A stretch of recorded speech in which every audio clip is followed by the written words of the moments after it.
धन्यवाद सभापति महोदय। मैं आपका आभार प्रकट करता हूँ और अपने पार्टी का जिन्होंने मुझे बोलने का अवसर दिया।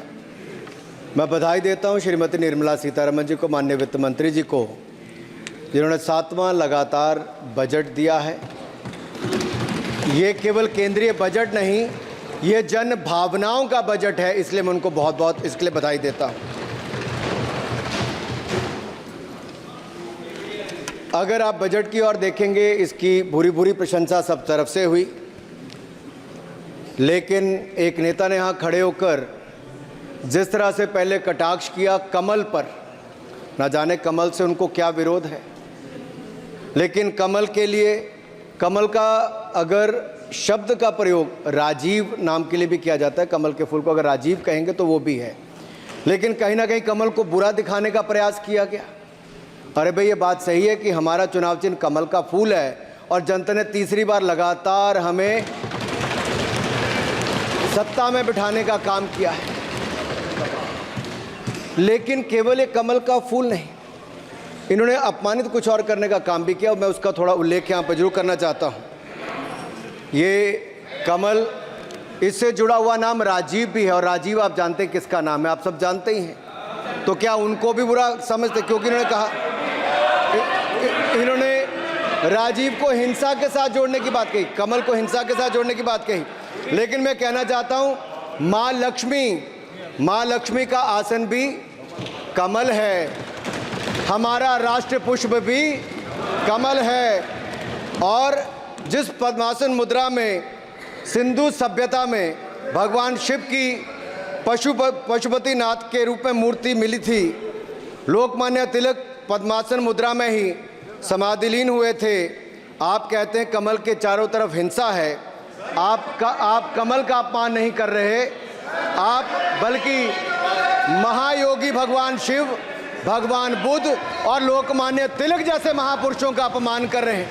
इसलिए अगली बार कमल के बारे में बोलने से पहले थोड़ा सोच कर बोलिए कि आप किस किस का अपमान कर रहे हैं। और केवल रील के नेता मत बनिए, मीम्स आपकी खूब बनती है।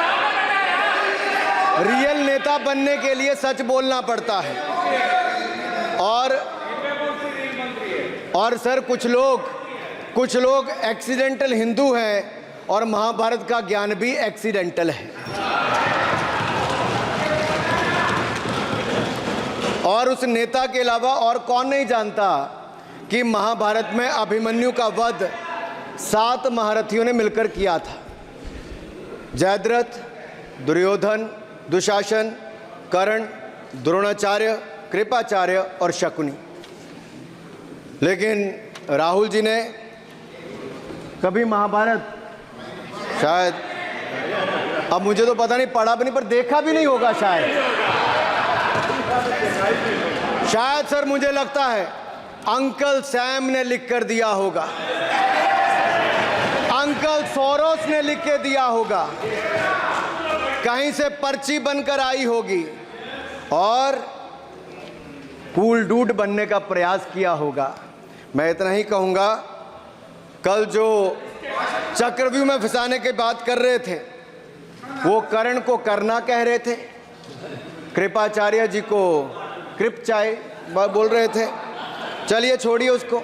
अध्यक्ष जी, कल तो ऐसा लग रहा था सदन के अंदर महाभारत पर इतना सारा ज्ञान दिया गया कि एक समय ऐसा लगा B.R. चोपड़ा के महाभारत के धारावाहिक का संगीत गूंजने लगा हो। और कहीं ना कहीं उन्होंने एक बार महाभारत पढ़ने के लिए फिर प्रेरित किया। मगर इस बार महाभारत पर मैंने एक नई पुस्तक पढ़ी जो उनकी पार्टी के विद्वान सांसद, जो इस सदन के सदस्य भी हैं, उन्होंने लिखी है। और उस पुस्तक का नाम है the great Indian novel. Rahul ji को अगर महाभारत और चक्रव्यूह के विषय में विस्तृत जानकारी लेनी है तो अपने उस सांसद से वो संपर्क कर सकते हैं। और मैं बताऊंगा, शशि थरूर जी ने, शायद वही राहुल गांधी जी को बता दें या बताएंगे, नहीं तो मैं बता देता हूं कि आपने महाभारत और भारत के स्वतंत्रता संघर्ष को मिलाकर जो उपन्यास लिखा है, उसके पात्र कौन कौन है। इस उपन्यास में धृतराष्ट्र के रूप में किस नेता को दिखाया गया है, कौरव किस पार्टी को कहा गया है, इस उपन्यास में प्रिय दुर्योधनी कौन है।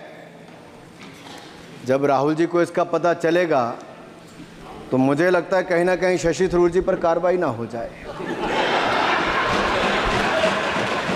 लेकिन क्या है साहब, ये लोग तो संविधान दिखाते थे, पढ़ते नहीं थे। मैंने उस दिन पूछ लिया कितने पन्ने होते, तो वो भी नहीं बता पाए। मैंने उसके बाद पूछा कि ये जो आप संविधान की कॉपी लेकर चलते हो, इसका प्रीफेस पढ़ा है, इसका फॉरवर्ड पढ़ा है, इसकी प्रस्तावना किसने की है।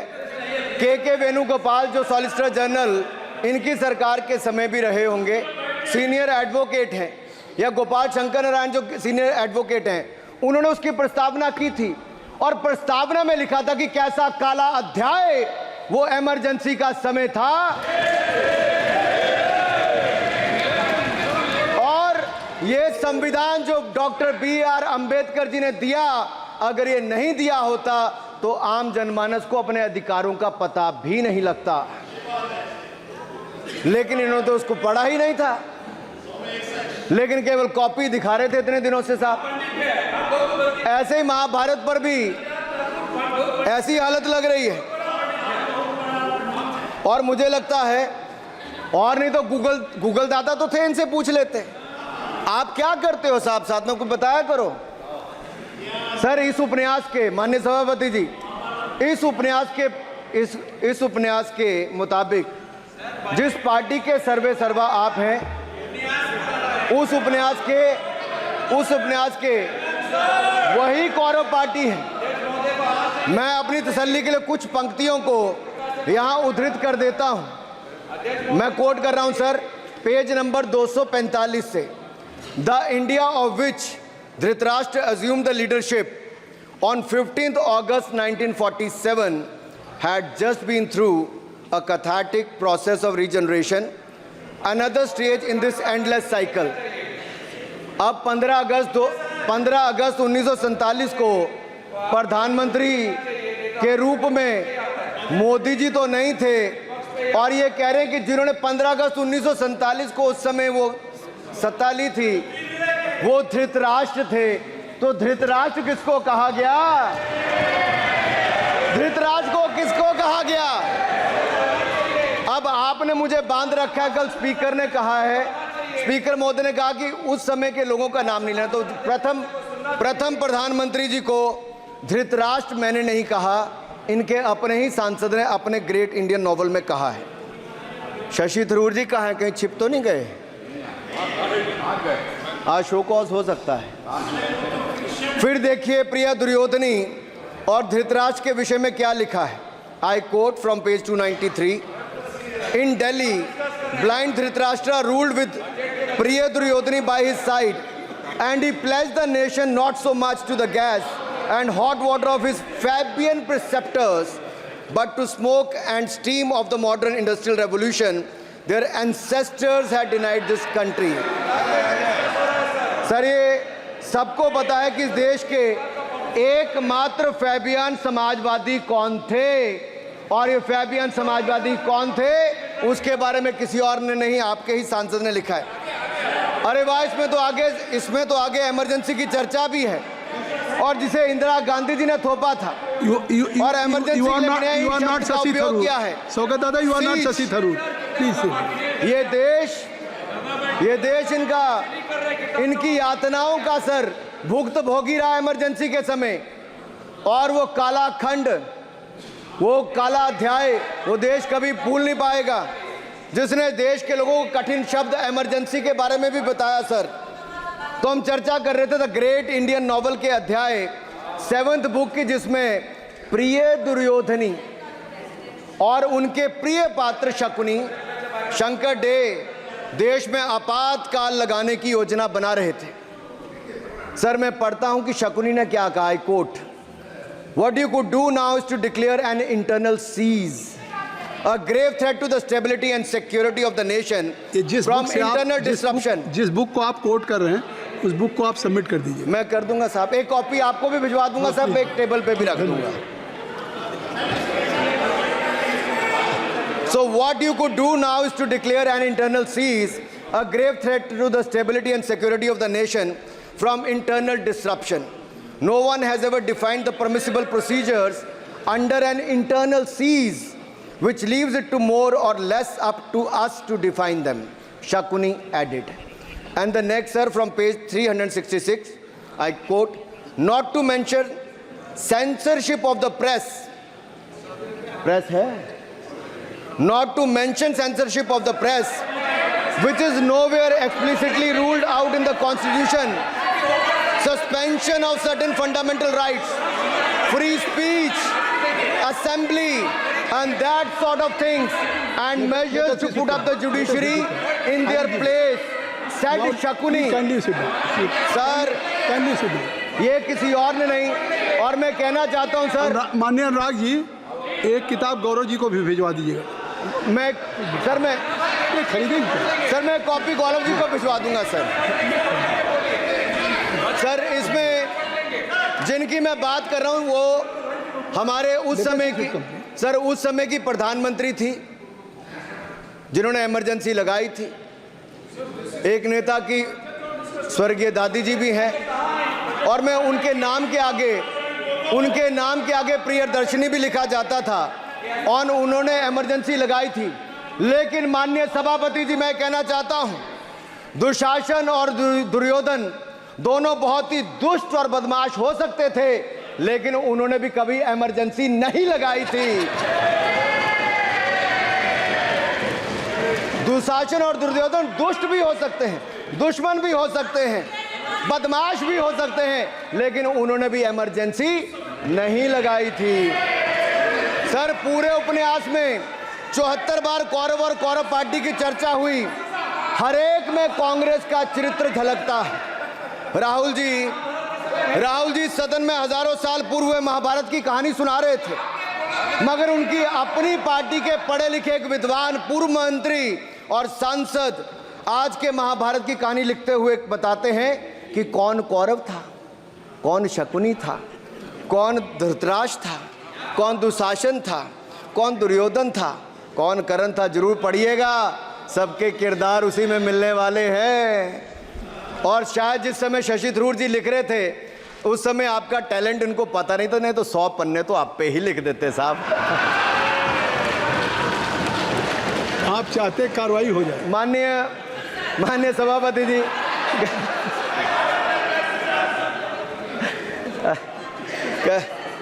कल जब राहुल गांधी जी चक्रव्यूह पर बहुत ज्ञान दे रहे थे, तो पीछे दो लोग, कुमारी शैलजा जी और दीपेंद्र जी, बैठकर मुस्कुरा रहे थे। अब शायद राहुल जी वो पीछे हंस तो रहे थे, लेकिन आप एक बात जरूर कर लीजिए, चक्रव्यूह के परिप्रेक्ष्य में इन दोनों से बेहतर कौन बता सकता है हरियाणा के चुनाव आने वाले हैं। जान लीजिए कि कौन शकुनी है और कौन अभिमन्यु है, नहीं तो बहुत देर हो जाएगी। आपको एक और सुझाव है, और मैं इतना जरूर कहूंगा, आपने तो कई सारे चक्रव्यूह बनाने का काम किया सर, और जब उस समय किशोर अभिमन्यु पर कौरवों ने युद्ध नीति के विपरीत जाकर प्रहार किया था, तो मैं कुछ कहना चाहता हूं। इतने में पुत्र दुशासन ने पीछे सा था वार किया, निष्प्राण हुए एक गदा से सिर पर था प्रहार किया। मां धरती की गोद में वह आंख मूंद कर सो गया, अंबर का तेजस्वी तारा धूमकेतु सा खो गया। लेकिन कोई तारे का तेज फीका नहीं कर सकता, वीर गति पाकर अमर हुआ हो कभी नहीं मर सकता है। पुत्र सुभद्रा कुरुक्षेत्र में जिसकी अमर कहानी थी, 9 माह में सीखी विद्या जब 16 साल जवानी थी। अब उस अभिमन्यु को, जिसने सारे चक्रव्यूह को तोड़ने का काम किया, मैं इतना ही कहूंगा, चक्रव्यूह का प्रसंग छेड़कर आपने अच्छा किया। इस देश ने बहुत सारे चक्रव्यूह देखे, कांग्रेस का चक्रव्यूह सर, इसके 7 किरदार मैं बताता हूं सर। पहला कांग्रेस, सर नाम लेने के लिए मना किया, मैं दूसरी तरह से बोलता हूं। पहला कांग्रेस, दूसरे पहले प्रधानमंत्री NG, फिर तीसरा किरदार आईजी पूर्व प्रधानमंत्री, चौथा RG1 उस समय के प्रधानमंत्री, पांचवा SG, छठवां RG2 और सातवां आप सब जानते ही हैं। आप समझदार हैं, समझ गए होंगे। सर पहले चक्रव्यूह ने देश को विभाजन कराया, पहले चक्रव्यूह ने देश का विभाजन करवाया, और दूसरे जो NG उन्होंने देश को कश्मीर की समस्या दी और चीनियों को भारत की भूमि सौगात में दी, चीनियों को भारत भूमि सौगात में दी। सर तीसरे चक्रव्यूह आईजी ने, पूर्व प्रधानमंत्री आईजी ने देश को आपातकाल दिया, इमरजेंसी दी और पंजाब में अशांति दी। चौथे जो RG1 है, RG1 ने बोफोर दिया और सिखों का निस्सहार किया। पांचवें जो ऐसी हैं, उन्होंने सनातन धर्म परंपरा के प्रति नफरत का नैरेटिव बनाया, 12 लाख के करोड़ के घोटालों को संरक्षण प्रदान किया, देश की आर्थिक अर्थव्यवस्था को भंवर जाल में फंसाया। और छठे ठहरे आप, जिन्होंने पिछले 15 सालों में देश की राजनीति, संसदीय परंपरा और संस्कृति को इतना नुकसान पहुंचाया जितने कि ये बाकी 6 मिलकर चक्रव्यूह एक साथ मिलकर भी नहीं कर पाए। और रही 7वीं, उनका मैं नाम नहीं लूंगा, मैं इतना ही कहूंगा सभापति जी, 7 चक्रव्यूह ने मिलकर देश को गरीबी, भूखमरी, आतंकवाद, कट्टरवाद जैसे अनगिनत दुष्चक्रों में फंसा दिया था। देश को हमने इन आपके दुष्चक्रों से बचाया है, आजाद कराया और माननीय प्रधानमंत्री मोदी जी के नेतृत्व में विकास रथ को आगे बढ़ाया। आज दुनिया में भारत को 5वीं बड़ी अर्थव्यवस्था बनाया। आप जिस अभिमन्यु को घेरने की कोशिश पिछले 22 सालों से कर रहे हैं, गुजरात से लेकर दिल्ली तक, आपके योद्धा और आपकी सरकारें निपट गई, लेकिन आप उनको घेर पाए क्योंकि वो जनता के दिलों में बसे हैं। आज यहाँ 293 अभिमन्यु बैठे हैं, भले ही आपके पास करण जैसे धुरंधर हो, शकुनी जैसे कुटिल रणनीतिकार हो, धर्म हमारे साथ है, धर्म हमारे साथ है। भले ही आपके पास नारायणी सेना हो, लेकिन स्वयं भगवान कृष्ण हमारे साथ है, स्वयं भगवान कृष्ण हमारे साथ है।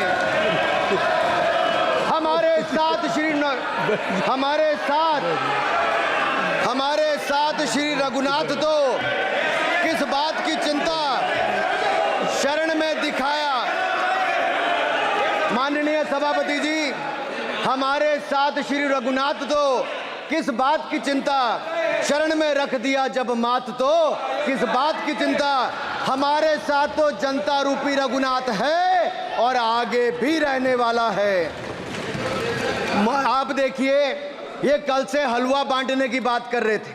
अध्यक्ष महोदय कांग्रेसियों के कंधे पर सवार होकर सैर करते हैं, जैसे मदारी के कंधे। सर इसको देख लीजिए। माननीय आप असत्य कहें, हम कार्रवाई का हिस्सा नहीं है। असत्य कहें। माननीय सभापति जी, I have already given ruling mister Venugopal ji, I have given ruling please. माननीय सभापति, असत्य के पैर नहीं होते, असत्य के पैर नहीं होते, और ये असत्य अक्सर कांग्रेसियों के कंधे पर सवार होकर सैर करता है। जैसे मदारी के कंधे पर बंदर होता है, वैसे ही राहुल जी के कंधे पर डर होता है।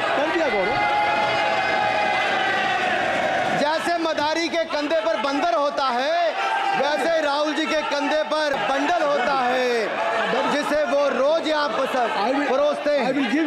ये बजट पर, सदन पर। माननीय सभापति जी, जिस व्यक्ति को बजट निर्माण की प्रक्रिया का पता ना हो, संसदीय कार्य में रुचि ना हो, मात्र अध्यादेश को फाड़ने का काम किया हो, उससे क्या अपेक्षा की जा सकती है। मैं पूछना चाहता हूँ, हलवा किसको मिला? मैं पूछता हूँ, हलवा किसको मिला? राहुल जी बताइए, हलवे की बात की थी, जीभ घोटाले का हलवा किसने खाया? वो फोर्स घोटाले का हलवा किसने खाया? अंतरिक्ष देवास घोटाले का हलवा किसने खाया? नेशनल हेराल्ड के घोटाले का हलवा किसने खाया? सबमरीन घोटाले का हलवा किसने खाया? अगस्ता वेस्टलैंड घोटाले का हलवा किसने खाया? 2G स्कैम हलवा किसने खाया? कॉमनवेल्थ स्कैम का हलवा किसने खाया? कोयला घोटाले का हलवा किसने खाया? वाल्मीकि योजना घोटाले का हलवा किसने खाया? चारा घोटाले का हलवा किसने खाया? यूरिया स्कैम का हलवा किसने खाया? राहुल जी, हलवा मीठा था या फीका?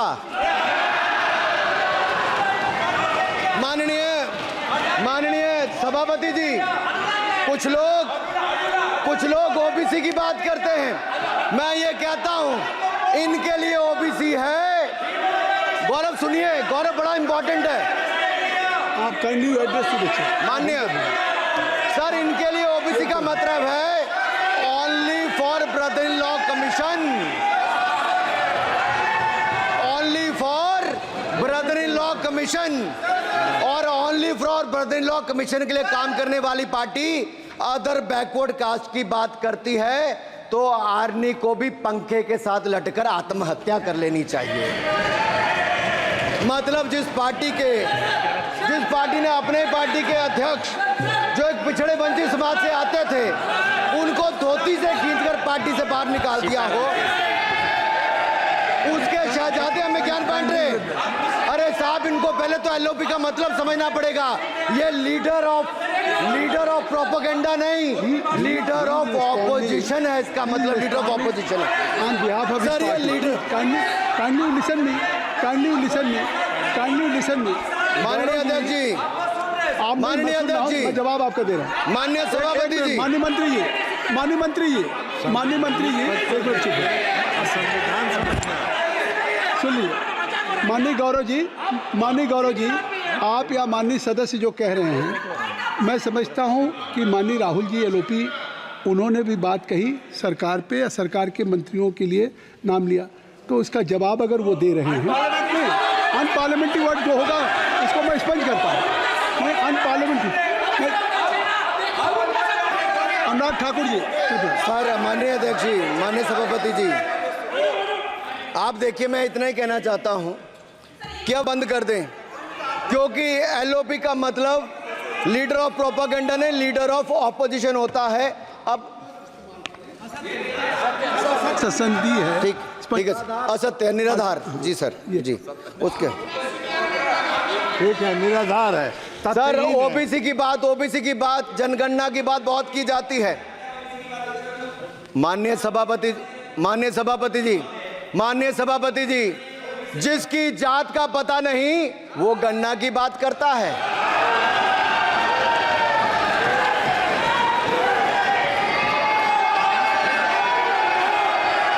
जिसकी जात का पता नहीं वो गणना की बात करता है।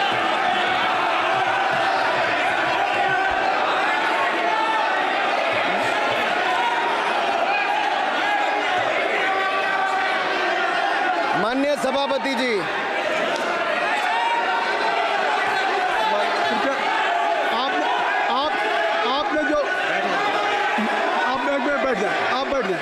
आप बैठ जाएं। माननीय अखिलेश जी, आपने जो बात उठाई है मैं उसको दिखवा लूँगा। मैं आपकी बात को ले रहा हूँ। उन्होंने जो बात कही है, आप जो विरोध कर रहे हैं, मैं उसको दिखवा लूँगा। आपने जो बात कही उसको मैं दिखवा लूँगा। अनुराग जी, माननीय सभापति जी, कृपया आप लोग बैठ जाएं। आप बैठ जाएं। अच्छा, आप बैठ जाएं। आप बैठ जाएं। ठीक है। गौरव जी,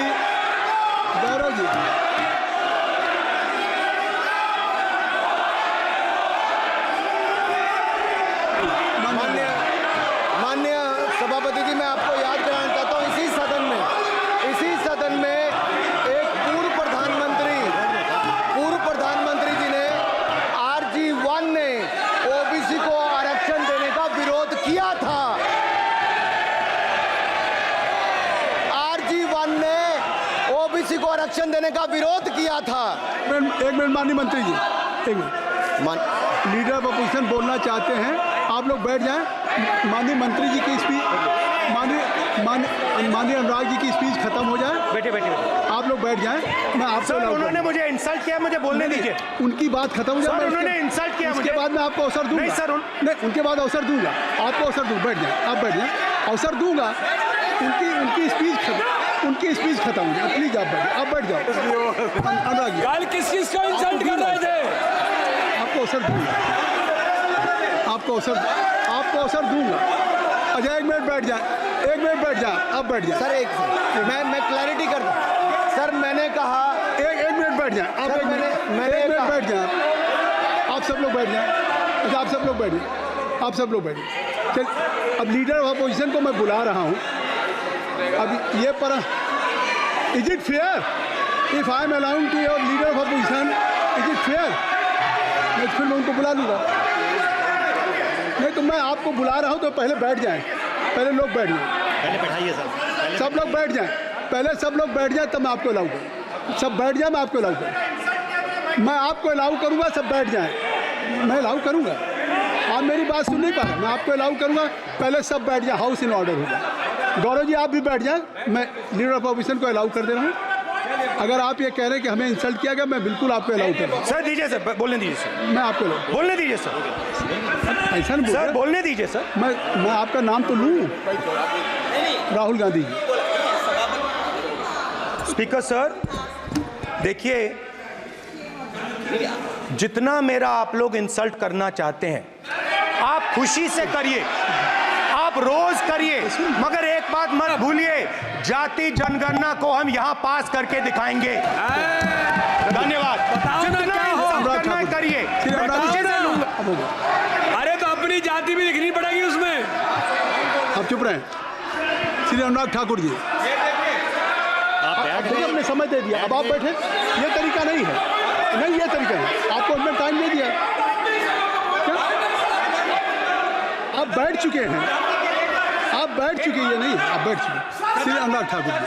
सर मुझे लगता था कि इनको भाषण देने से पहले पर्ची आती होगी। हमने आपको लेकिन हर बार इंटरवेंशन के लिए पर्ची आती है अपने बलबूते पर। सर उधार की बुद्धि से राजनीति नहीं चलती है। उधार की बुद्धि से राजनीति नहीं चलती है। यहाँ पर्ची लेने से काम नहीं चलता है। आप बोल के हटते हो, फिर पर्ची आती, फिर बोलते हो। ऐसे कैसे चलता है? माननीय अध्यक्ष जी, माननीय सभापति जी, एक minute. I am not yielding sir, I am not yielding sir. बिठा के आपको बिठाया, बोला है। अब मैं नहीं करूँगा।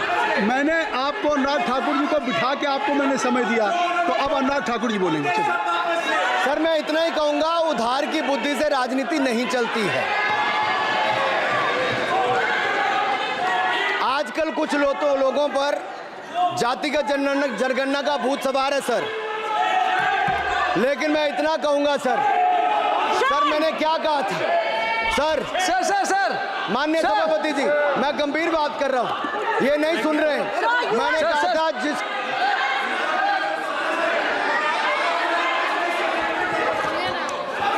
ठाकुर टैगोर प्लीज। माननीय सभापति जी, I have already given an माननीय सभापति अपॉर्चुनिटी जी। टू राहुल गांधी जी। राहुल गांधी जी अपनी उन्होंने ही हैज एक्सप्रेस हिज फीलिंग जो उनको था। नहीं आप बेल से बाहर आ जाए, कृपया आप बेल से आ जाएं, फिर मैं उनको फिर समय दे दूंगा। जी सर मैंने कहा था कि जिसको जात का पता नहीं वो गणना की बात करता है। मैंने नाम किसी का नहीं लिया था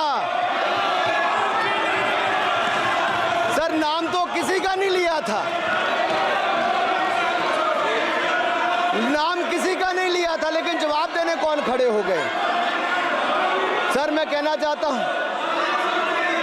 माननीय सभापति जी, अगर आप देखेंगे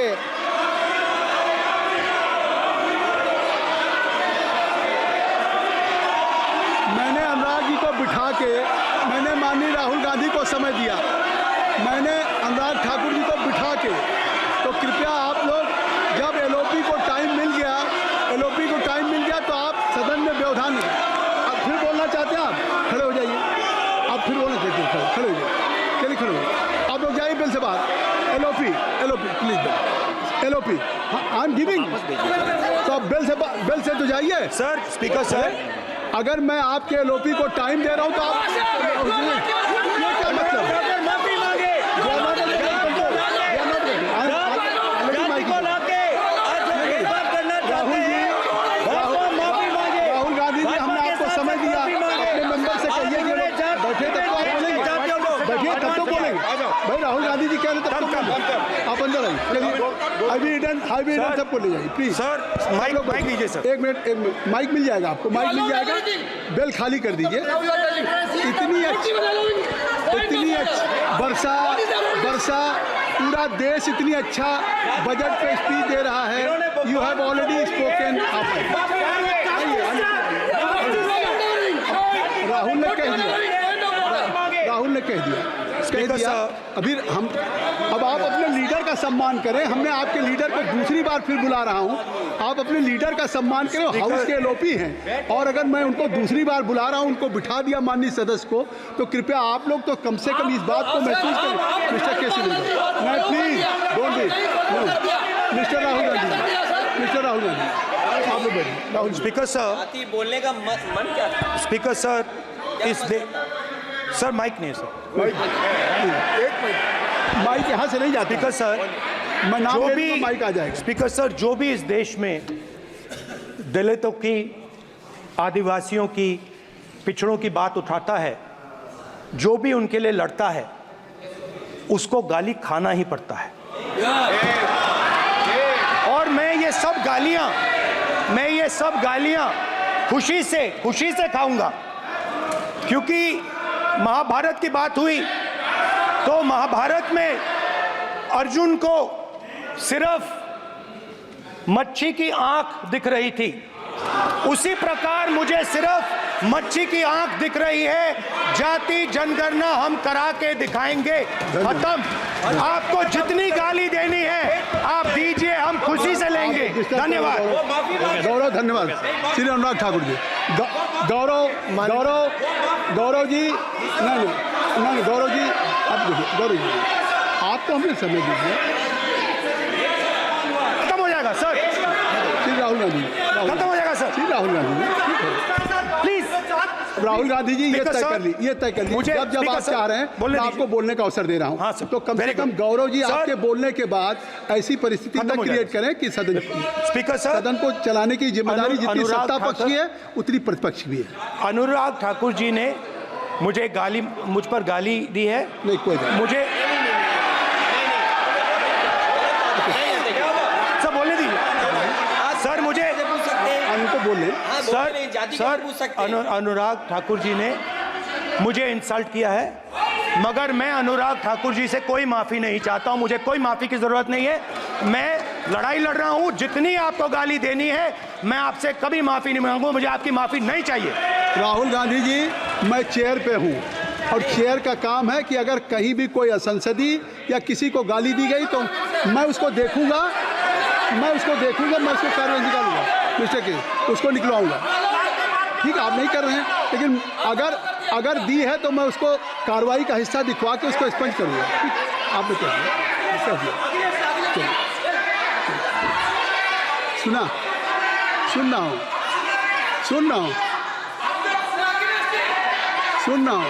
मैं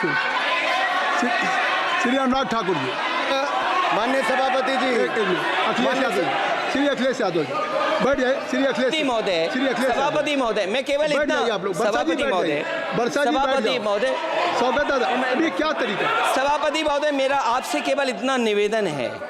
माननीय मंत्री रहे हैं, बड़े दल के नेता हैं, मंत्री रहे हैं, बड़ी बात कर रहे थे, मैं महाभारत, शकुनी, ये सब बातें कह रहे थे, दुर्योधन तक यहाँ ले आई है।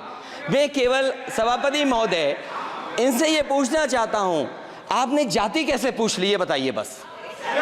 आप जाति कैसे पूछ सकते हैं? आप बताएं, जाति कैसे पूछ सकते हैं? आप पूछ के दिखाओ जाति तुम।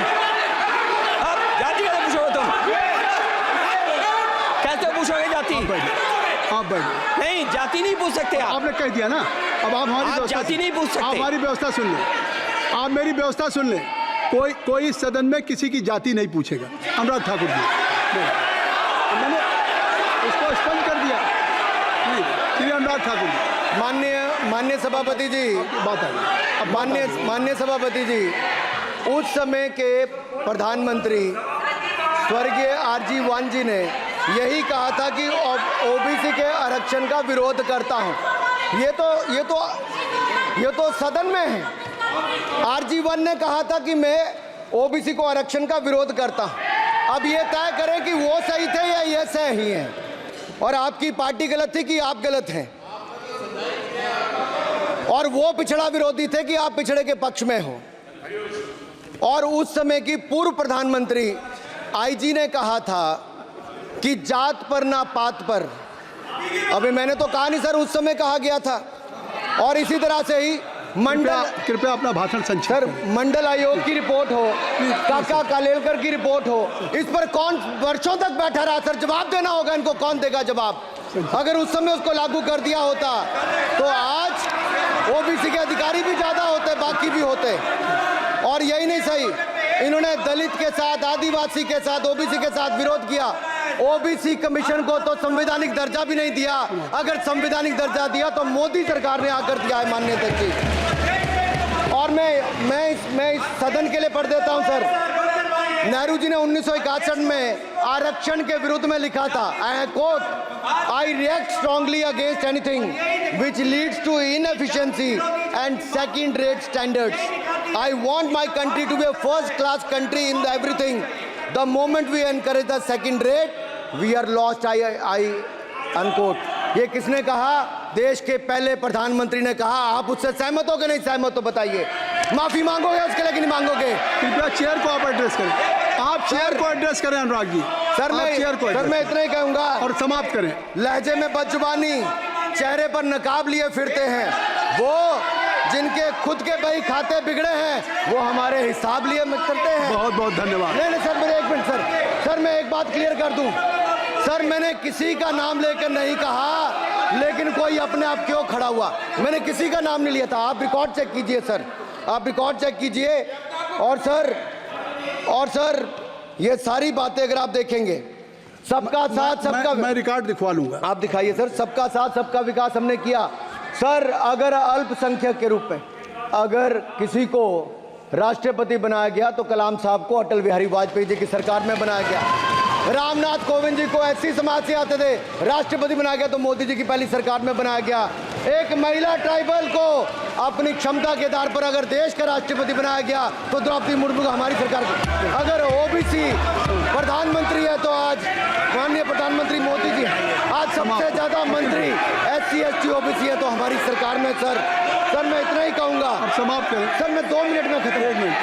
Sir 2 minute. Sir MSP, sir ये एमएसपी की बात कर रहे थे सर। एमएसपी कौन लाया? एमएसपी सर 61 के युग में, उस समय के पहले प्रधानमंत्री जी ने लाए, लेकिन इन्होंने उसको गारंटी क्यों नहीं दिया भाई? 61 के बाद 66 में आप लाए। आप इतने सालों तक क्या करते रहे? क्यों नहीं आपने प्रावधान उसका किया? सर दूसरा मैं कहना चाहता हूं, कर्नाटक में 1200 किसानों की आत्महत्या होगी। 1200 किसानों ने गए आप मिलने के लिए। कितने एससी एसटी ओबीसी थे? कितने एससी एसटी ओबीसी थे? सर वहां के ओबीसी का पैसा, एससी एसटी का पैसा, उनका बजट 34% कर्नाटक में खत्म करके अलग कर दिया गया। पूछा आपने क्या उनसे? कौन किया? और सर यही नहीं, मैं पूछता हूं सर मैं पूछता हूं इनमें से सर। अब आप संक्षिप्त समाप्त करें। आप समाप्त सर एक मैं कहना चाहता हूं सर आप देखिए ओबीसी के लिए आज ओबीसी का कोटा खत्म करके अगर मुसलमान को आरक्षण देने की बात कोई करता है तो आपकी आंध्र कर्नाटक आपके कहने पर वो लोग करने की बात करते हैं। आप यहाँ पे ओबीसी की बात करते हो सर। माननीय सभापति जी, मैं एक बात और कहना चाहता हूँ यहाँ पर। एक बात सर, अग्निवीर की बात कही गई और अखिलेश यादव जी ने मेरा नाम लेके कहा। सर मैं हिमाचल प्रदेश से आता हूँ, बहुत छोटा राज्य, 70 लाख की आबादी है सर। देश में कारगिल के समय सबसे ज्यादा शहादत दी तो हिमाचल के वीर सपूतों ने दी। 4 परमवीर चक्र विजेता हुए, 2 हमारे यहाँ से हुए। 1 रैंक 1 पेंशन ये बात 40 साल तक इन्होंने दी। सर अगर दी तो प्रधानमंत्री नरेंद्र मोदी जी ने आकर दी। और यही नहीं सर, अग्निवीर योजना में 100% एम्प्लॉयमेंट की गारंटी है और हमारी 100%। सर एक बात अंत में, लास्ट बात कह रहा हूँ सर, ये लास्ट है सर। मैं एक बात, ये आखिरी बात कह रहा हूँ सर, युवाओं के लिए बजट में बहुत कुछ है, नौकरी से लेके इंटर्नशिप से लेके बाकी सब। मैं निर्मला जी को और प्रधानमंत्री जी को बहुत बहुत उसके लिए बधाई देता हूं। सर, स्पेस सेक्टर के लिए 1000 रुपये वेंचर कैपिटल फंड भी दिया गया। सर, जिस देश में स्पेस के नाम पर शायद बहुत कम कुछ दिखता था, आज चंद्रयान मिशन की सफलता के कारण दुनिया का पहला देश भारत बना है। सर, यही नहीं सर, इनके समय हेमराज का गला रेत कर ले गए थे, वापस नहीं लाए थे। हमने सर्जिकल स्ट्राइक करके अपनी सेना को मजबूत किया सर। डॉक्टर प्रदीप, स्टार्टअप में सर हम नंबर 1 बने। सर आखिरी लाइन है सर 30 सेकंड सर, आखिरी लाइन सर। ये कहते हैं देश में डर का माहौल। सर, मैं इतना ही कहूंगा, डर का माहौल है अपराधियों में, डर का माहौल है भ्रष्टाचारियों में, डर का और भय का माहौल है देशद्रोहियों में, अधर्मियों में, कुकर्मियों में, और सबसे ज्यादा डर का माहौल है देश के दुश्मनों में सर, देश के दुश्मनों में। सर, अंत में मैं इतना ही कहूंगा कि माननीय निर्मला जी ने 7वां बजट तो लाए, ये जन भावनाओं का बजट है जिसका पूरा सदन पूरी प्रशंसा करता है, और इनको माननीय प्रधानमंत्री जी को बहुत बहुत बधाई और साधुवाद देता है। डॉक्टर प्रदीप